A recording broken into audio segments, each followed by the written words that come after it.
Hello students and welcome back to my channel math solutions with Rose ma'am.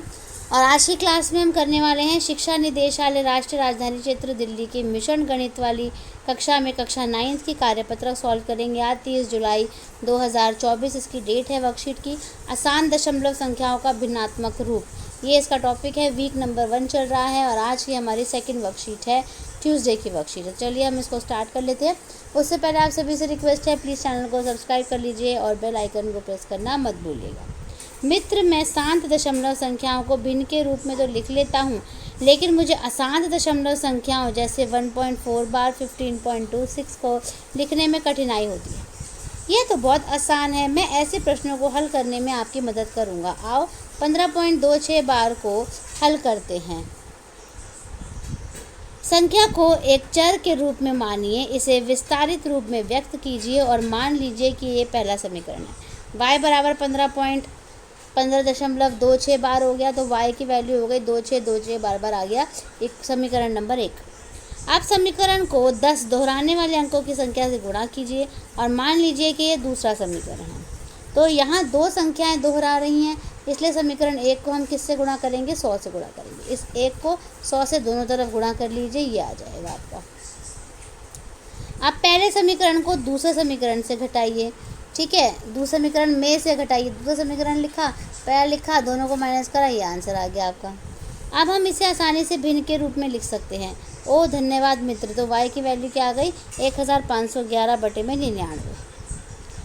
अब यहाँ पर एक प्रश्न दिया हुआ, बेटे स्वयं प्रयास कीजिए में 1.4 बार को p/q के रूप में व्यक्त कीजिए। तो चलिए हम इस क्वेश्चन को सॉल्व कर लेते हैं। तो चलिए बेटा, हमें 1.4 बार को p/q के फॉर्म में लिखना है, ठीक है। तो इसको हम किस तरीके से करेंगे? पहले हम y को ले लेते हैं। y जो है वो आपका 1.4 बार हो गया। अब हम y को 1.444 इस तरह से लिख सकते हो, डैश डैश डाल दिया। ये हो गया आपका इक्वेशन नंबर 1 यानी समीकरण नंबर 1 हो गया। अब बार कितने के ऊपर है? 1 के ऊपर है, इसलिए हम इन दोनों को मल्टीप्लाई बाय 10 कर देंगे। मल्टीप्लाई बाय 10 हिंदी में लिख दीजिए 10 से गुणा करने पर। अब गुणा करोगे किसको? समीकरण 1 को करोगे, तो ये y जो है ये किससे मल्टीप्लाई होगा? 10 से। और 1.44444 जो है ये भी मल्टीप्लाई किससे हो जाएगा? 10 से हो जाएगा। तो ये हो गया आपका 10y और ये हो गया आपका जो पॉइंट है वो आपका आगे चला जाएगा, तो ये हो गया आपका 14.444। ये हो गया आपका समीकरण नंबर 2 यानी इक्वेशन नंबर 2। अब इक्वेशन नंबर 2 में से इक्वेशन नंबर 1 को माइनस करना है। तो पहले इक्वेशन नंबर 2 हमने लिखी 10y 14.44444, ये इक्वेशन नंबर 2 हो गई। इक्वेशन नंबर 1 लिखो